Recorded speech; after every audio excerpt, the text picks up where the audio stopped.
All right, sounds good. We have until 10:20 or 10:30. We can push to 10:30 if we need. But yeah, that's when the next class will start. Okay, we're gonna go quick, but try not to go too quick. So thank you guys for coming. I know you guys had done a survey. There were a variety of conditions you were interested in learning about. We're happy to talk about all any of them, but we all have so much time. So we decided to talk about Parkinson's disease.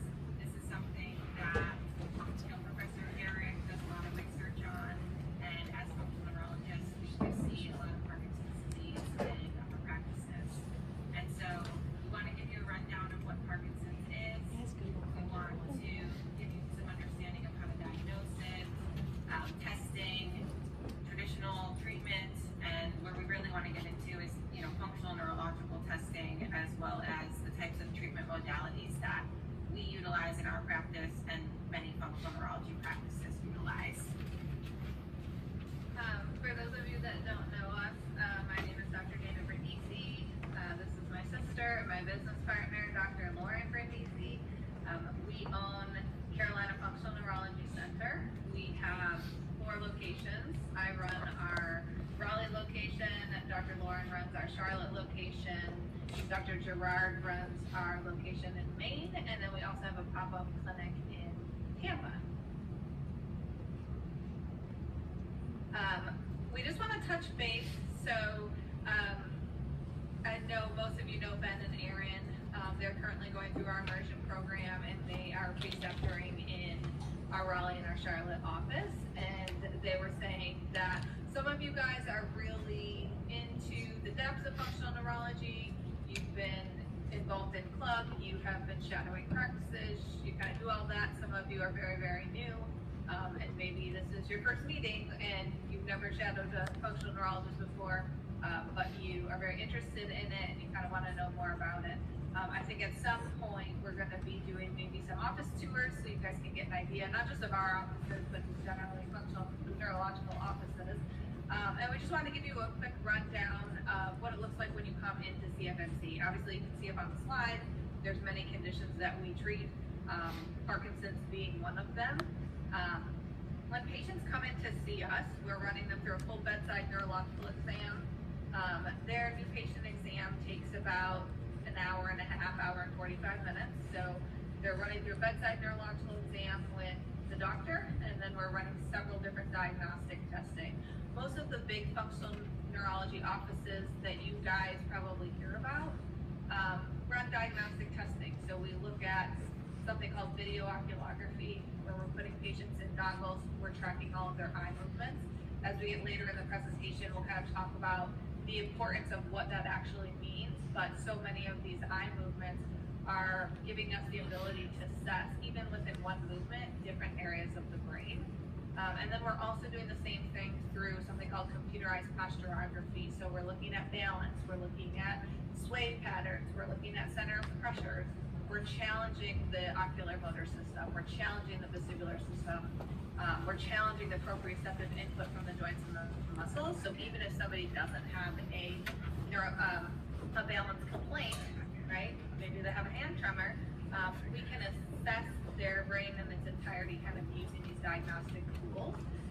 And as we teach all of our preceptors and our doctors, as they're learning to become functional neurologists, these tools are to help you confirm what you already saw in your bedside exam, and we'll kind of go through some of that testing today. So, Jackson, maybe you can help us with this. We just want to get a baseline. Do any of you guys know anything about Parkinson's disease, and or do you have any very specific questions that you want us to answer today about Parkinson's?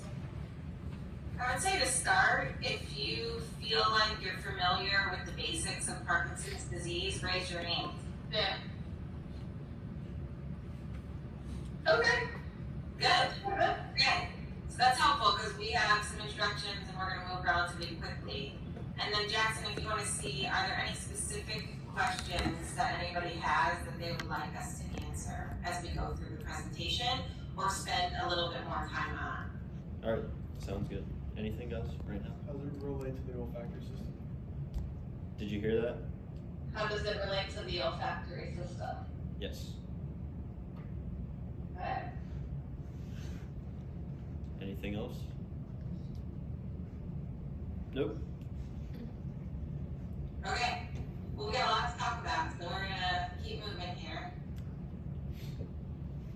Okay, this is probably what you guys all know because most of you raised your hands, right? Parkinson's is a neurodegenerative condition.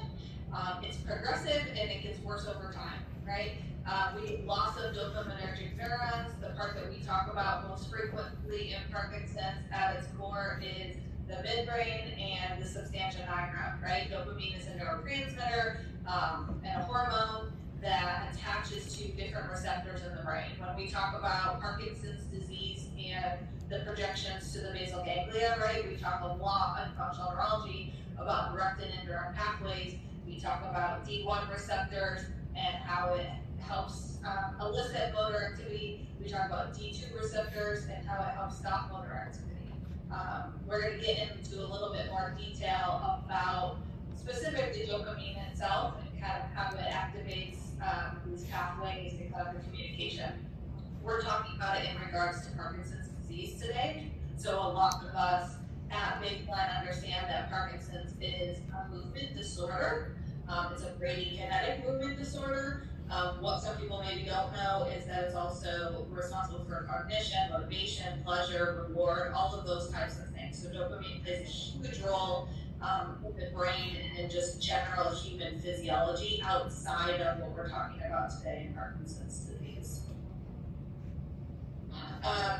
There are theories about what causes Parkinson's disease, right? Hold on a second, is there echoing? Do you hear some echoing? We put a microphone up against the other microphone How did you to guys increase hear the it? sound. Okay. As long as we're not echoing on your end, I just hear a little bit, I wanna make sure it wasn't disruptive. No, you're fine. Okay. Okay.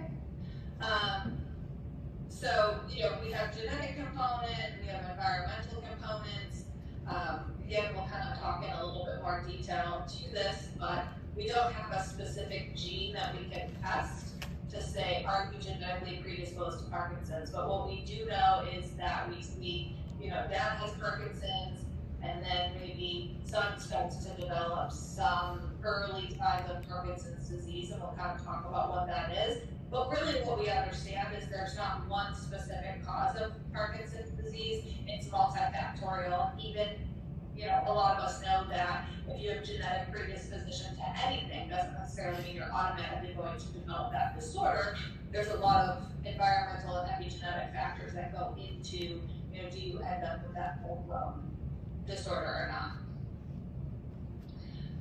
And just to kind of touch base on maybe what are some of the things that might predispose you to developing something like Parkinson's disease over something else. Gender being one of them, Parkinson's disease is more common in males. We usually see it in older patients. However, as time has gone on and the longer Dr. Lauren and I have been in practice, we see patients getting diagnosed with Parkinson's earlier and earlier. And that may be this environmental epigenetic factor that's predisposing it and causing this degradation to happen even sooner. Environmental factors, air pollutants, pesticides, toxins, all of that kind of stuff. Head injuries can predispose you to developing a lot of neurological conditions, Parkinson's being one of them. I actually, when I was a student and in training, I had the opportunity to bring a patient to Dr. Carrick for grand rounds. He was a boxer, and we can't diagnose CTE when somebody's alive, but he kind of assumed that the patient probably had CTE and diagnosed him with post-traumatic Parkinson's disease. Smoking increases your likelihood of developing Parkinson's and a lot of other neurological conditions.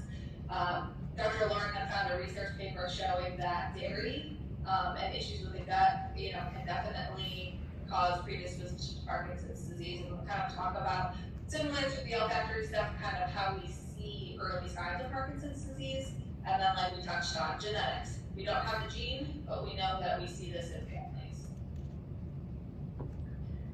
So, as Dr. Damon touched on, Parkinson's is neurodegenerative, but how is that actually happening and what's happening in the brain? And we do have a better understanding of what that degenerative process looks like. And the major contributing factor is alpha-synuclein.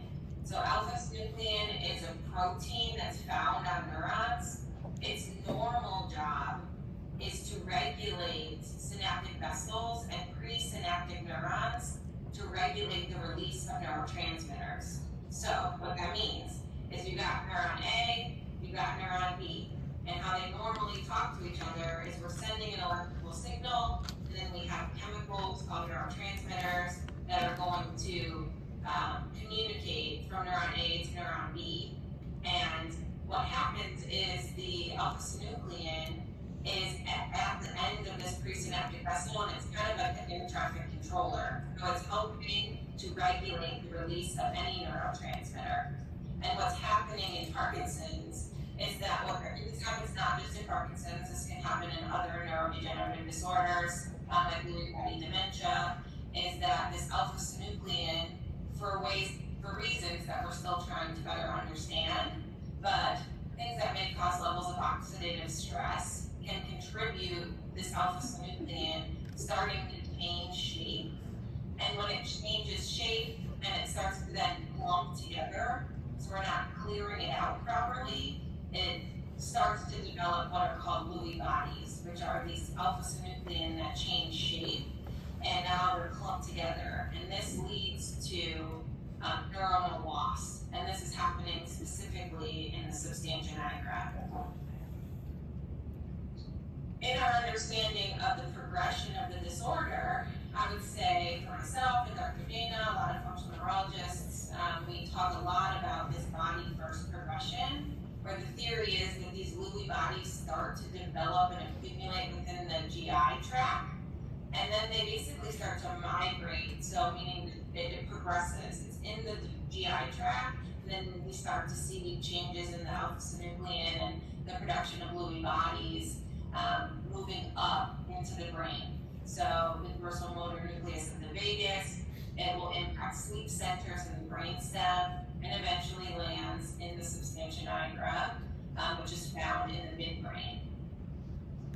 Through further studies and other literature, we have a better understanding that this is not the only progression of the disorder. And I would say clinically, we can attest to this, because while we'll talk a little bit about some of the early signs, not all patients fit into this box where they have, digestive issues and non-motor symptoms, and then they have motor issues.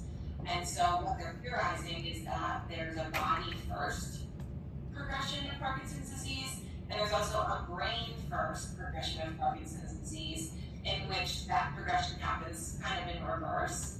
And these patients may present with similar symptoms, but when those symptoms show up, could be different.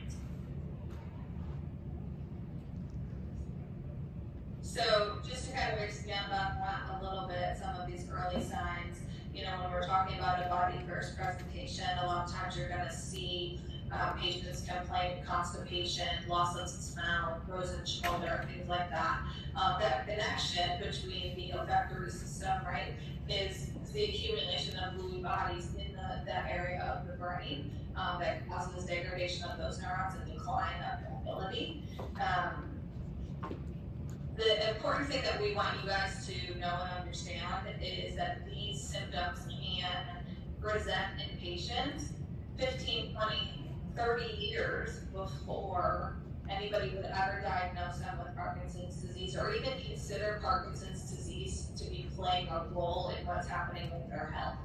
A lot of us understand, right? Pill-rolling tremor is a resting tremor. When you guys get into practice, if you are seeing fuller neurodegenerative conditions with things like Parkinson's disease, you're going to hear that same thing from the medical neurologists, right? I've heard many times, like, oh, they don't have Parkinson's, they don't have tremor.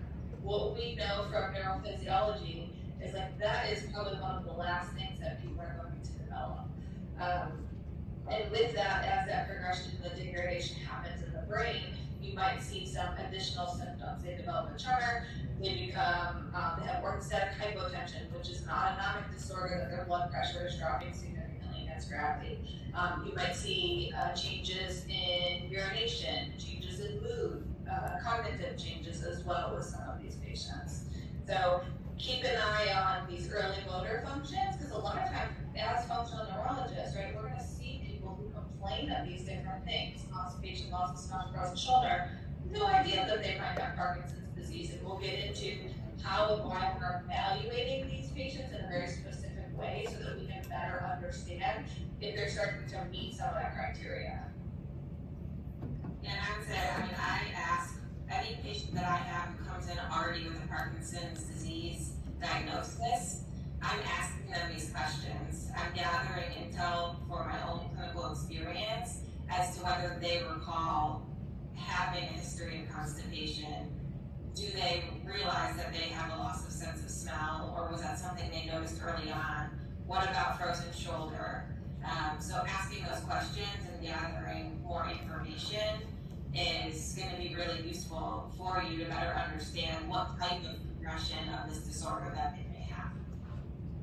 And how quickly. Yeah. So some of the more common symptoms, right, that we all think about when we think about Parkinson's disease, tremor, stiffness and rigidity, bradykinesia, which is just slowness of movement in general, right? We talk about a lot of it in gait. We see that shuffling gait, right? Difficulty with the initiation of movement, but once they get going, they can't stop themselves.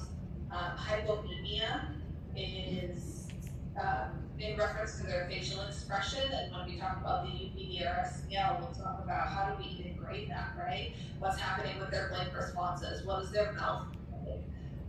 You're going to see postural instability. Canticormia is the term that we talk about often in Parkinson's disease when we see decline of the frontal lobe, their center of pressure. And again, we picked this up on CAPS testing, right? People don't come and say, I have Parkinson's disease and my center of pressure is, posterior by 2 inches. We put them on the CAPS and we see that they're really far back in where they sit in space, right? And you're going to get a response, hopefully, where their brain is going to have them lean forward posturally so that they don't fall backwards.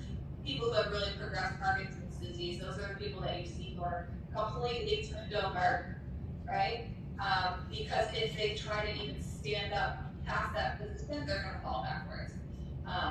And then you The ability to reflexively stop themselves from falling backwards. And our brain, if we're gonna fall, our brain inherently is gonna want us to fall forward, not backwards. We have mechanisms to catch ourselves when we do that. But you see these in a functional neurology practice on a much milder scale, and you're picking them up so early. Just because somebody has posterior center pressure, we're not sounding the alarms and diagnosing them with Parkinson's disease, but these are the things that we want you guys to start thinking about when you're doing an exam and you're saying, where's the level of the lesion? What area of the brain am I concerned about here? Right? You're going to see these things in a very mild form. Not everybody that has it has Parkinson's disease, but it's starting to paint the picture of, we want to evaluate all these things. And then there's a progression, right? You get mild symptoms all the way up to severe symptoms where people are bound to a wheelchair. They can't care for themselves, right? They can't feed themselves, they can't drive themselves, they can't change themselves, all of that kind of stuff. So as functional neurologists, what we are always looking to do is to create some intervention as early as possible to, and again, we see Parkinson's patients, we see improvement in symptomatology. It's a neurodegenerative condition, so at some point, that degradation is probably going to exceed our ability to create neuroplasticity, but a lot of times we're improving their quality of life and hopefully expanding the time at which they have better quality. So when it comes to diagnosis, currently the main way to diagnose Parkinson's disease is going to be bedside exam and a review of the history. And we're going to be going over in the next slide some of the key things for you guys to be looking at and testing. But there are some other tests that are out there. They're just not gold standard at this time. So there's something called SIN1, which is a skin biopsy. It looks at phosphorylated alpha-synuclein. There's a DAT scan, which is imaging that looks at dopamine in the brain. And And there are some newer blood tests coming out looking at various proteins that could be contributing or could be presenting in patients. And what they're saying is maybe an earlier diagnosis up to 7 to 10 years. But again, none of these are gold standard at this time. And just to give you like a little bit of clinical insight, I've had some patients that have come in with DAT scans. I've talked to some medical neurologists with patients that I think have Parkinson's disease that don't have a diagnosis. And it's rare that the medical neurologist is going to run any of these tests unless they're absolutely sure that that patient has Parkinson's disease based on clinical presentation. Which again, they're waiting for the tremor, they're waiting for the shuffling gait and slowness of movement and the change of posture. Because, and this was what I heard from Duke Neurology, was that they don't want to run this test if they think the patient has Parkinson's, but they're not 100% sure. If the test were to come back negative, then they try to give the diagnosis.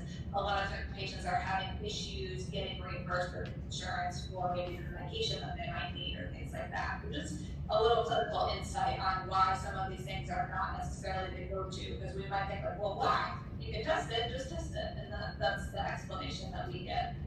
Yeah, I have a patient, very unfortunate. She's 36 years old and has been diagnosed with Parkinson's. Her aunt has it.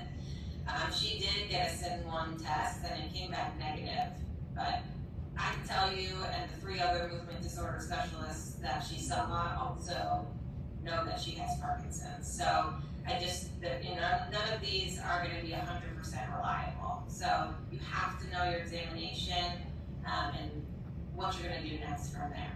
And just like a lot of other things that we talk about, right? The tests are going to become positive when there's enough dysfunction in the system. So, yeah, hopefully one day there'll be a test that does detect this earlier. So keeping up to date with the literature, if this is something that you want to be treating, and just better understanding what information is coming out. I mean, luckily as functional neurologists, we're really at the forefront of this because this is what Professor Garrick is spending his time researching now. And so so we're very lucky because we are a little bit ahead of the curve sometimes. But something that is out there that you guys need to familiarize yourself with is this Unified Parkinson's Rating Scale. This is important to understand not only for testing people with Parkinson's, but a lot of these tests you're going to do on every single person that comes in your office. And where looking and assessing somebody or going and shadowing an office that treats Parkinson's, you are going to see a lot of hard neurological signs. Like this is a pathological process. So this is something that is great for a learning experience because when you see patients who have more soft neurological signs, like patients with migraine, right, they're not going to be necessarily rating on the same scale as someone with a advanced stage Parkinson's diagnosis.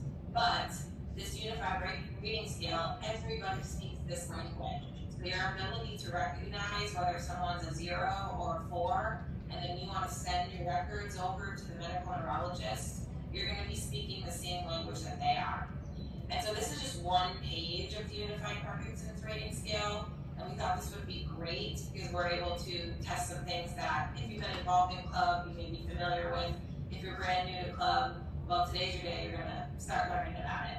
So with this motor exam, we're going to grade things, just like we grade reflexes, but this rating scale is a little bit different. So 0 is going to be normal, and then we're going to go 1, 2, 3, 4, and the 2 that we're really going to touch on is going to be finger tap and the rapid alternating movements. These are 2 that are very common for us to test in functional neurology. With finger tap, you're going to be having the patient bring their fingers up like this, and you're going to be asking them to close and open their fingers, and they'll be doing that big and fast. Normal, they're moving speedy, they're able to open their hand big and fast, they're not having any hesitations, they're not having a reduction in the amplitude or the speed. And important to note, and this goes for anybody, if they have any hesitations, then they are likely automatically a 3. So what you guys are going to see they're going, there's like great big, fast, keep going, and they start to do these types of things. Right? They start to slow down the rhythmic movement. A lot of times when we do rapid alternating movements, right, we are having them slap their, I know you guys can't see it, but we're having them slap their thighs, and something that you guys can look to is that sound rhythmic. As soon as they start, right, and that rhythm starts to change, you already know that you're hitting that great groove. And so you'll see more 3s and more 4s in Parkinson's, but in your, like we said, your migraine patients, your concussion, mild concussion patients, maybe your dysautonomia patients, you're probably not going to be seeing 3s and 4s. And so But if you do, then your alarm should be going off. Like, why is the motor system so severely affected in this person who doesn't have a Parkinson's diagnosis, that doesn't have a motor complaint? Right? They might be saying, my heart rate's really fast. So then you want to remember this scale so that you can run more tests, you can gather more information. So what we're going to do quickly is we want to have you guys practice these. So there's a couple different ways to do rapid alternating movements, and for those who are a little more advanced in club, you can think about that as a cerebellar test. But when you're thinking about it as a cerebellar test, you're thinking about their ability to coordinate the movement. When we're talking about Parkinson's, this isn't a lesion of the cerebellum. This is a lesion within the basal ganglia, the substantia nigra, which is located in the midbrain. And so we're thinking about their ability to start and stop and initiate the motor task.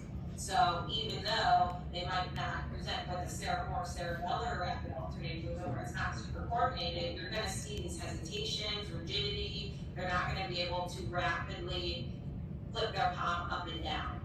And so you can check this in different ways. You can have them straighten their arms out and do up and down that way.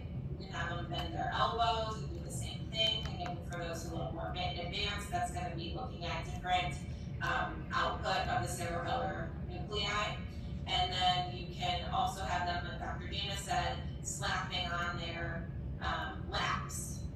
And so we want you guys to practice that one. And this is important to practice because you want to say it as if they're a patient and they don't know how to do it. And then what you're going to do is also practice this one. So you want to turn to the person next to you and you want to have them do every test on the left, on the right, and you want to compare those two and see if you grade them. I mean, there's probably some people out there in the audience who have migraine, who have dysautonomia, who had a concussion, that maybe you might find some fine things. And then you're going to test the rapid alternating movements. And we'll give you just a couple minutes to do that. And then if you have any questions, you're doing. This one's bigger. Yeah.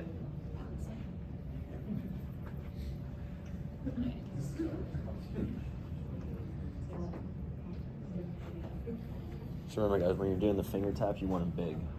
Big, big, big, big, big. That one's a little slower. Not this, not small like this, you want it big. Yeah, And then you I just used to look feel like left they or were the right. same, but Have it big, Right? big. Open your head. And so big sometimes and guys fast, big too, and right, fast. like you might have them start doing it together, have them try one hand and have them try the other hand, because as functional neurologists we know, right, doing this is different than doing this, right? And maybe a simple explanation I can give you real quick is that if you're gonna do this, you're gonna get cross-cortical activation through that corpus callosum. It might be easier for somebody to do this, but then when you have to do it unilaterally, you're gonna start to see some breakdown because maybe they're not having as good of a motor response on this right side, but having them do it together is helping that right side look a little bit better than it actually is. So make sure when you guys are testing, if you are doing it bilaterally, you're also given then a second to do it unilaterally as well. Keep going.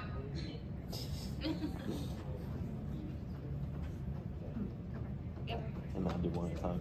oh god. Yep, fast you can, fast you can. That's pretty good. And then the other one. We should try to. Yeah, that. And then here versus here. So you want to pick your hands up each time and just get as fast as you can, and then you're looking at the difference between rhythm. You're kind of listening for the sound. Yeah. Good? Pretty good. That one like waves a little bit more. Yeah. Thinks about it. Interesting. Do they want to see a positive? Always. Always. Dr. Norkus is going to demonstrate a positive dysdiadochokinesia. This is not me. For those of you that don't know me, this is not me making this up. I have a mild case of cerebral palsy. If I do this slow, meaning I'm using more of my conscious motor. Okay, I'll be right out. If I'm doing this slow and using conscious pathway, I can control it.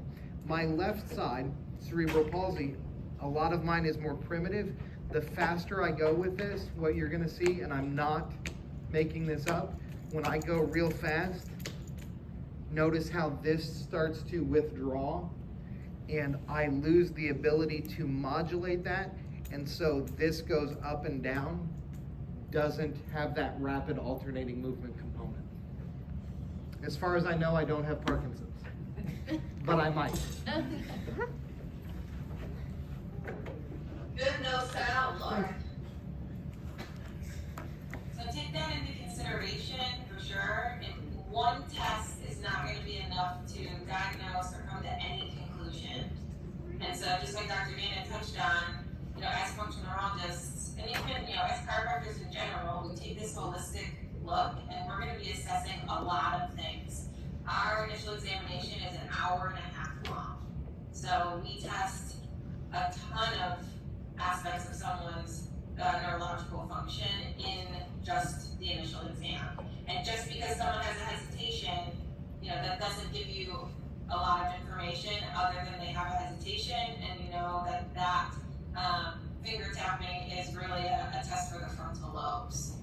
But you can gather a lot of information just from that one test about the function of the brain, what side, things like that.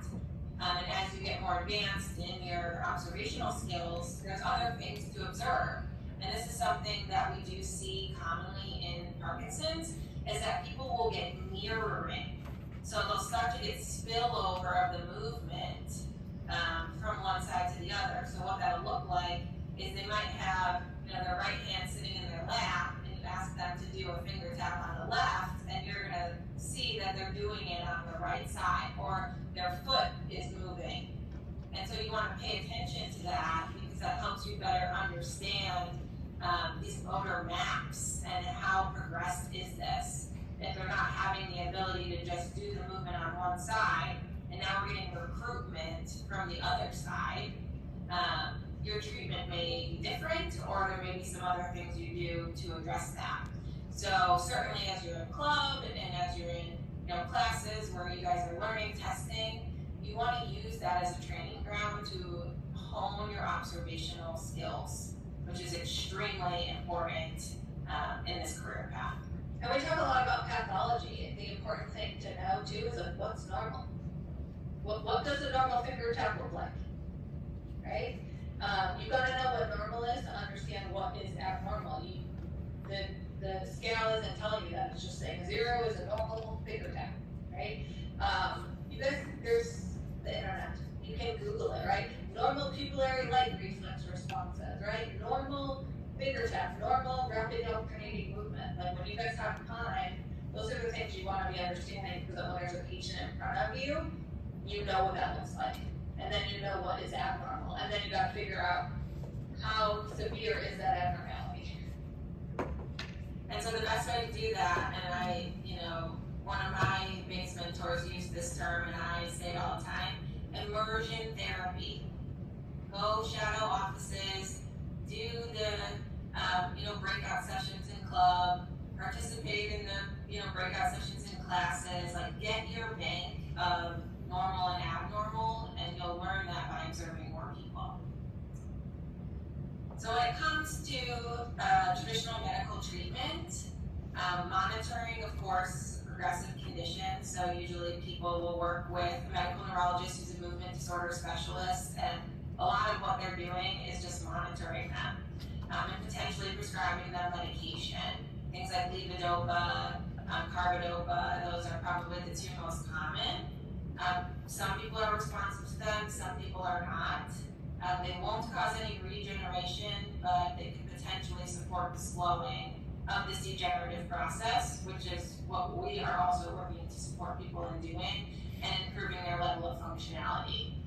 Physical therapy and other types of movement, what I say to, especially my patients with Parkinson's, I'm like, the more you move, the more you move. So keep moving, exercise daily, go to physical therapy, go to rock steady boxing. That's a really cool group. They have them all over the place. We have a couple different rock steady boxing groups here in Charlotte that are specific for patients with Parkinson's. We also have some groups for chair yoga that the practitioners are actually trained to work with patients with Parkinson's.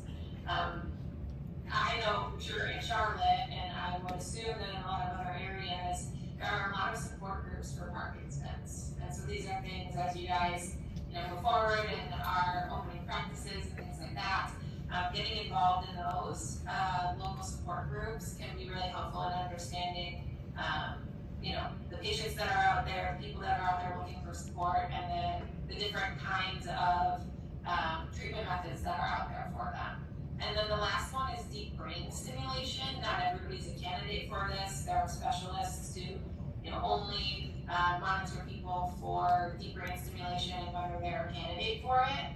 This is a form of neuromodulation. They implant an electrode into the substantia nigra, and they're just electrically stimulating it.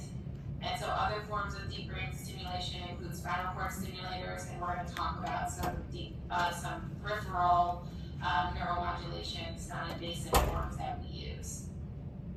So I think in the interest of time here, we've got a lot of other pathophysiology slides, but we've probably got about 12 minutes max. We're functional neurologists. We want to be functional neurologists. We want to learn about what functional neurologists do for these conditions.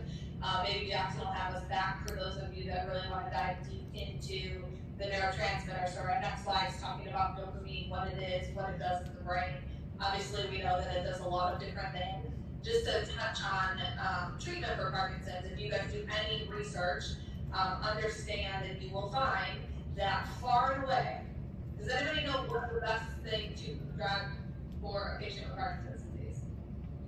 Hands down, can't beat it. Medication's not going to do it. Therapeutics are not going to do it. Physical therapy's not going to do it. Deep brain stimulator's not going to do it. Does anybody know what it is? Exercise.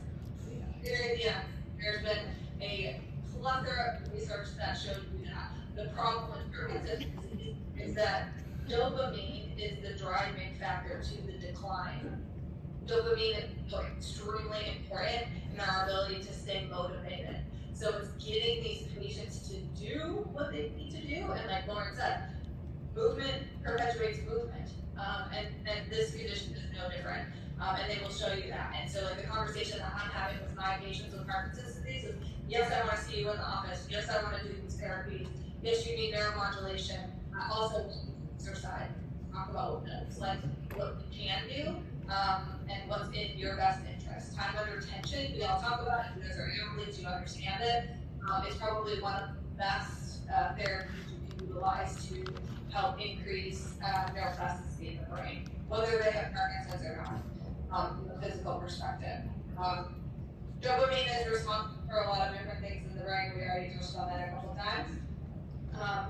There are a bunch of different pathways, right? So we're talking about the midbrain to the cortex, the midbrain to the limbic system, the nigrostriatal pathways and the dopaminergic centers from the midbrain to the basal ganglia and all that kind of stuff through internal capsules and yada yada yada. But what you guys know to be neurophysiology, right? We can get into more details, Maureen, if you want to, but I think I would love to just skip over some of this stuff unless you guys are like, give me all the pathophysiology, I don't care about patient presentation. Keep moving? Yeah, I think we'll keep moving. Okay, so if you're not familiar with the basal ganglia, it's just a group of structures. The key to understand is it's located in different parts of the brain. This is important when you do your functional neurological assessment. You want to know what you're testing and where it's located. And then the next step is what it talks to. So different pathways, as we just briefly touched on. The important thing to understand, as we've already said, is the substantia nigra is located in the midbrain. And then when we're talking about what the basal ganglia does, its job is to basically facilitate and inhibit movement. So you want to be able to sit here and not move, and you want to make the decision to move, and then to be able to do that, and then to be able to stop the movement. So from our understanding of the basal ganglia, we've got really two key pathways to understand. The direct pathway, which facilitates movement, and the indirect pathway, which inhibits movement. So go when you need to go, stop when you need to stop. And you know, with Parkinson's, I'm sure you guys have either seen someone with Parkinson's or heard about what they look like. They can't start movements, they can't stop movements, they're moving when they're supposed to be staying still. And so where we wanted to go from here is go over some key tests specifically for the midbrain. So Dr. Dana, if you want to go over these. A lot of you guys who are maybe a little bit further along in your education are probably going to know what these tests are. So again, we're talking about the midbrain because we're talking about Parkinson's. So pupillary light reflex. You shine a light in somebody's eye, what happens to the pupil? In allopathic medicine, right? It's black and white. Does the pupil respond at all or not? As functional neurologists, as chiropractors, we know that's not the end of the story, right? So we're gonna shine a light in somebody's eye, right? And you can do it from lateral to medial, and then you can turn medial into the pupil itself. We're looking for constriction of the pupil. It should hold for about 2 to 3 seconds. You will get a little bit of constriction dilation, and then pupil should start to dilate, and then it should essentially stay there as you pull that light in. And you want to test one side to the other. As functional neurologists, a lot of times it's going to be pathological, right? Somebody's not coming into your office most of the time, like mid-stroke, right? Or mid-aneurysm, right? You're not seeing this blown out pupil, but you are going to see a lot of discrepancy from one side to the other, or a lot of different changes from what we would consider to be a normal pupillary light reflex, and it's not as severe as there's no response. So what I tell a lot of our doctors and students that are in our immersion program is even if you don't know what you're looking at and you can't quite grade it or put a diagnosis to it, right, just describe exactly what you saw. And you guys now know, shine it in, 2 to 3 seconds of constriction, you'll see a little bit of constriction dilation, and then you're gonna see dilation. If you see that continue to do this, right, that's called hypus. That's an autonomic response. Vertical eye movements are really important to assess when we talk about the midbrain. So you're looking at saccades, so quick movements up and down, boom, boom, boom, boom, boom, boom, boom. Those should be the fastest movements that we create, other than maybe some reflexogenic movements that we look at. You're looking at optokinetics, right? You guys probably have all seen them as functional neurology students, right? You run the tape up, right? Usually it's a red and white stripe, and you're looking for a reflexive response in the eyes. You're looking at the ability for somebody to hold their gaze up, right? Or hold their gaze down, right? And then we're getting into the nitty gritty of different types of neurons that are responsible for the ability to do that. And then you look at your pursuits, right? Here, and again, we're testing a lot of different areas of the brain, but collectively, the midbrain is responsible more so for those same type of eye movements than if you did them in the horizontal plane. Your convergent centers are in the midbrain, so you're also going to compare all of these eye movements to conjugate eye movements, meaning eyes are moving in the same direction, right, to a disconjugate movement, which is what your convergent centers do. It's a lot more difficult. It requires a lot more oomph from the brain to get your eyes to move in opposite directions. Proximal joint stability, again, we're looking at more of like your red nucleus in the midbrain. We're assessing shoulder function. This is where you see in Parkinson's disease people get frozen shoulder. It's because that proximal joint activation is elicited through the midbrain. We look at shoulders, we look at hips oftentimes. We're looking at spine, right? We're chiropractors. And then red leaf preparation. So are we getting enough blood flow And you can just hold up a red piece of paper, you can hold up the red stripe on your optokinetic, have them cover an eye. Okay, does that look red to you? Yeah. Does it look brighter or duller on this side? Right, a very quick test that you can do when you're looking at midbrain function. I would say with Parkinson's, people tend to have a lot of trouble with vertical eye movements. You're going to see their vertical eye movements break down much more significantly than their horizontal eye movements, and they have trouble with convergence, and they have trouble with depth perception. So some patients will get freezing as they go through doorways, and this is good to ask your patients because that is an aspect of their day-to-day life that can be very disrupting. And so if there are things that you can do to work on their depth perception, their convergence and divergence, and their ability to move from one room to the next without freezing, that's quite profound. I've had some patients who have been able to do that, and that was kind of at the top of their list of things that was really frustrating for them. With the proximal joint stability, the other thing to assess for in Parkinson's is rigidity. So people, it's almost like the muscle kind of shakes, and we often see that in the proximal joints, especially on the side where the tremor is. And you guys feel that when you go through your physical exam and know that outside of the Parkinson's world. It's 2021. Do you want to at least show them, Lauren, the videos just so they can see kind of what functional neurology treatment of Parkinson's looks like and how that might vary? And then we can take a couple of questions. So we have two different, quick glimpses into cases of Parkinson's patients that we've treated in our office, and we just wanted to show you, again, just like everything else that we do as chiropractors, just because they have the same diagnosis doesn't mean that they get the same treatment. So we're just going to show you two little quick clips of what functional neurology treatment looks like in our offices, and both of these patients have Parkinson's disease. This is moving quick, but you can see, so we're doing some neuromodulation here. We're doing at the V1 distribution, right by his eyebrows. So V1, part of this trigeminal system, goes right back into the midbrain. And then you can see I'm moving his head up and down. We're doing some vertical gaze stabilization. Again, working on this. One of his big concerns was his balance. And he gets this more camptocormic posturing, and his center of pressure was shifted quite far backward.